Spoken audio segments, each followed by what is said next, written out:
क्या भगवान सिर्फ पूजा से प्रसन्न होते हैं? क्या इसके पीछे एक गहरी आध्यात्मिक सोच छुपी है? क्या आपने कभी ऐसा सोचा है कि पूजा का असली उद्देश्य क्या है?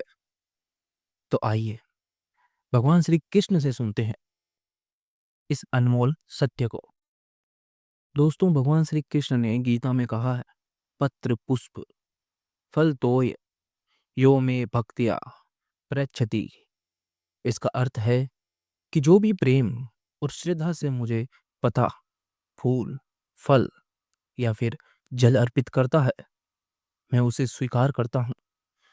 लेकिन क्या आप जानते हैं, इसमें सबसे महत्वपूर्ण शब्द भक्ति है, ना कि वह वस्तु जो अर्पित कर रहे हैं। भक्ति वह भावना है जो आपको भगवान से जोड़ती है। पूजा, व्रत, यज्ञ, ये सब तो साधना है, लक्ष्य नहीं है।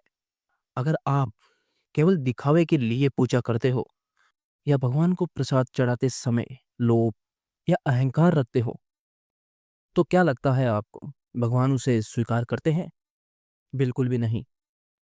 गीता में श्री कृष्ण ने अर्जुन से कहा, तस्मात् सर्वेषु कलेषु मामनुस्मर युद्ध च। इसका अर्थ है, हर समय, हर पल मुझे स्मरण करो और अपने कर्मों पर ध्यान दो। पूजा का अर्थ केवल मंदिर में घंटा बजाना या मंत्र पढ़ना नहीं है।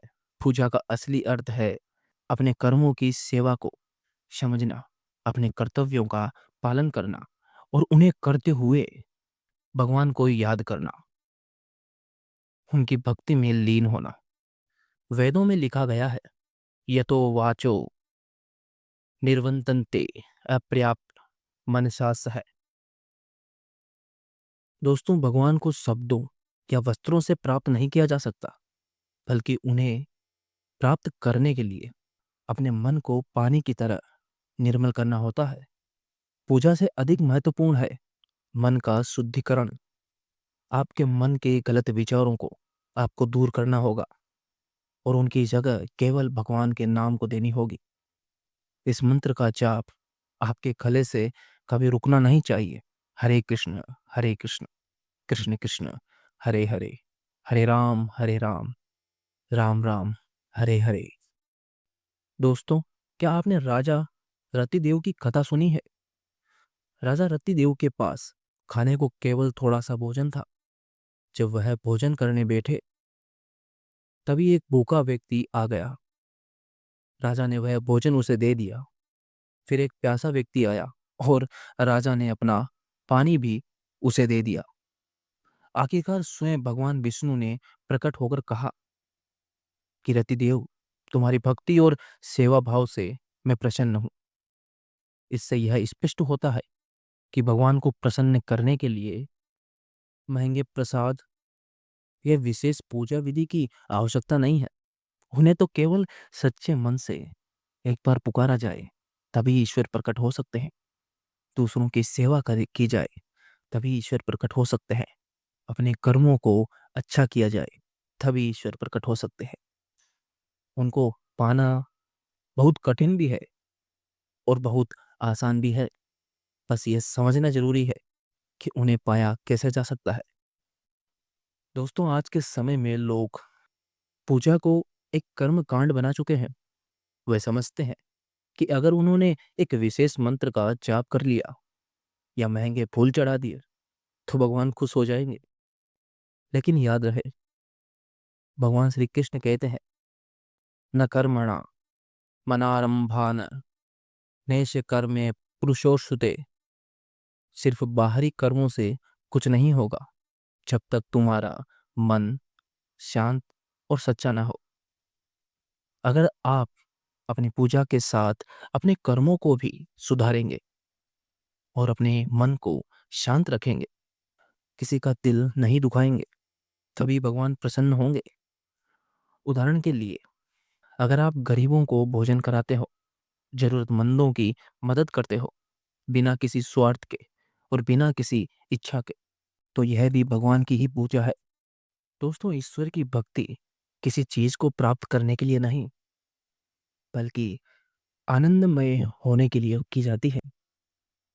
केवल उनका नाम लेना ही जीवन का लक्ष्य बन जाता है और उन्हें याद करना ही जीवन की स्थिति बन जाती है। किसी स्वार्थ के लिए यदि कोई ये करना चाहता है तो ये तय है कि उसे भगवान कभी नहीं मिलेंगे। उपनिषदों में लिखा है, सत्य ज्ञान है अनंत ब्रह्म। सत्य और ज्ञान ही ब्रह्म है। जब आप सत्य के मार्ग पर चलते हो और ज्ञान प्राप्त करने की कोशिश करते हो तभी भगवान प्रसन्न होते हैं। ये जान लो कि हर जगह ईश्वर है, हर चीज में ईश्वर है, क्योंकि वही हर कारण के कारण है। अगर आपने अपने अंदर के अहंकार को छोड़ दिया और प्रेम और करुणा को अपनाया तो आपके हर कर्म में पूजा का भाव आ जाएगा। यही असली भक्ति है दोस्तों। तो दोस्तों, पूजा का अर्थ केवल मंदिर जाकर अनुष्ठान करना नहीं है।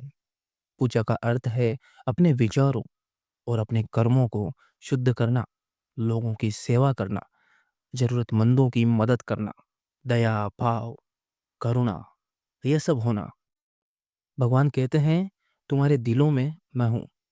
जब तुम अपने परिवार से प्रेम करते हो, जरूरतमंदों की मदद करते हो और अपने कर्मों को ईमानदारी से निभाते हो तो वही मेरी पूजा है और वही मुझे सबसे अधिक प्रिय है।